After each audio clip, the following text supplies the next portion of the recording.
ಎಲ್ಲರಿಗೂ ನಮಸ್ಕಾರ. ಒಬ್ರು ಅಜಿತ್ ಚವ್ಹಾಣ್ ಅನ್ನೋರು ಕಾಲ್ ಮಾಡಿದ್ರು. ನಮ್ಮ ಕುರಿ ಸಡ್ ಒಳಗೆ ಒಂದು ಹಾವು ಐತಿ ಬರ್ರಿ ಅಂತೇಳಿ. ಅಲ್ಲಿ ಹೋಗಿ ನೋಡಿದಾಗ ಇದೊಂದು ಕೊಳಕ ಮಂಡಲದ ಹಾವು ಐತಿ ನೋಡ್ಬೋದು. ಇಂಥ ಹಾವು ಎಲ್ಲೇ ಕಂಡ್ರು ನಮ್ಮಂತ ಉರೋಗ ರಕ್ಷಕರಿಗೆ ಕಾಲ್ ಮಾಡ್ರಿ, ಅವ್ರು ಬಂದು ಹಿಡ್ಕೊಂಡು ಹೋಗ್ತಾರ. ನೋಡ್ಬೋದು. ಯಾಕಪ್ಪ ಅಂತಂದ್ರೆ ಈ ಹಾವ ತುಂಬಾ ವಿಷಕಾರಿ ಆದಂತ ಹಾವ ನೋಡ್ರಿ. ಇಂಥ ಹಾವು ಎಲ್ಲೇ ಕಂಡ್ರು ಯಾರು ಹೊಡ್ಯಾಕ್ ಹೋಗ್ಬೇಡ್ರಿ, ನಮ್ಮಂತ ಉರೋಗ ರಕ್ಷಕರು ಕಾಲ್ ಮಾಡ್ರಿ, ಅವ್ರು ಬಂದು ಹಿಡ್ಕೊಂಡು ಹೋಗ್ತಾರೆ. ನೋಡ್ಬೋದು. ನೀವು ಹುಷಾರ್ ಕೂದ್ರ ಜಿಗಿತೀವಿ ಸುಳಿಮಗಂದದ್ದು ಬಾ ನೋಡ್ರಿ. ಇಂಥ ಹಾವು ಅದ. ಇಂಥ ಹಾವು ಎಲ್ಲೇ ಕಂಡ್ರು ನಮ್ಮಂತ ಉರೋಗ ರಕ್ಷಕರು ಕಾಲ್ ಮಾಡ್ರಿ, ಅವ್ರು ಬಂದು ಹಿಡ್ಕೊಂಡು ಹೋಗ್ತಾರೆ. ನೋಡ್ಬೋದು. ಯಾಕಪ್ಪ ಅಂತ ಯಾರೋ ಹಾವುಗಳನ್ನ ಹೊಡ್ಯಾಕ್ ಹೋಗ್ಬೇಡ್ರಿ. ನೋಡ್ರಿ, ಈ ಹಾವಿನ ಮ್ಯಾಗ ಈ ತರ ಪಟ್ಟಿ ಇರ್ತದ ನೋಡ್ಬೋದು. ಯಾಕಪ್ಪ ಅಂತಂದ್ರ ತುಂಬಾ ಜನ ಇದನ್ನ ಏನ್ ಮಾಡ್ತಾರ, ಹೆಬ್ಬಾವ್ ಅಂತ ಹೇಳಿ ತಿಳ್ಕೊಂಡು ಹಿಡ್ಯಾಕ್ ಹೋಗ್ತಾರ. ನೋಡ್ಬೋದು. ಈ ಹಾವಿಂದ ಮ್ಯಾಗ ಈ ತರ ಕರಿ ಪಟ್ಟಿ ಇರ್ತದ ನೋಡ್ರಿ. ಈ ತರ ಎಲ್ರು ಕಂಡ್ರಿ ಯಾರೋ ಹಾವುಗಳನ್ನ ಕೊಲ್ಲಾಕ್ ಹೋಗ್ಬೇಡ್ರಿ. ಯಾಕಪ್ಪ ಅಂತಂದ್ರ ಇವು ಹಾವುಗಳು ಬದುಕ್ಲಿ.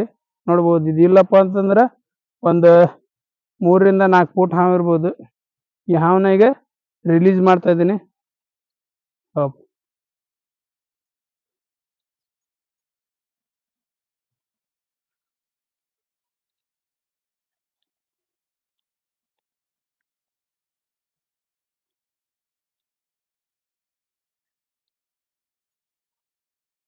ಅದಕ್ಕೆ ಜಾಗ ಚೇಂಜ್ ಆಗನ ಹೋಗಲ್ಲ ಪಟಕ್ನೆ.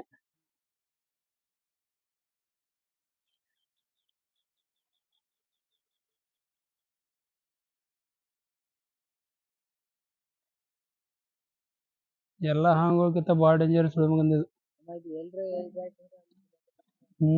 ಕಡಿತಪ್ಪ ಅಂತಂದ್ರ ಗ್ಯಾಂಗ್ರೀನ್ ಆತೈತಿ, ಕೊಳತಂಗ ಆತೈತಿ.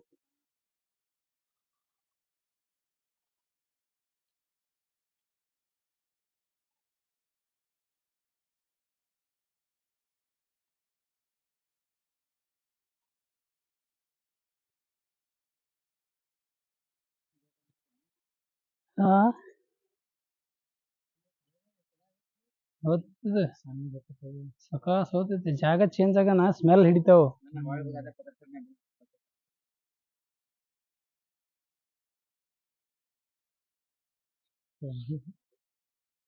ಇದು ಬಾಳ ಡೇಂಜರ್ ಸೌಂಡ್ ಮಾಡ್ತೈತಿ. ಮತ್ತ ಮನ್ಯಾಗ ಇತ್ತಂದ್ರ ಸೌಂಡ್ ಮಾಡ್ತೈತಿ. ಒಂದೊಂದ್ ಏನಾಗಿ ಬಿಡ್ತಾವ.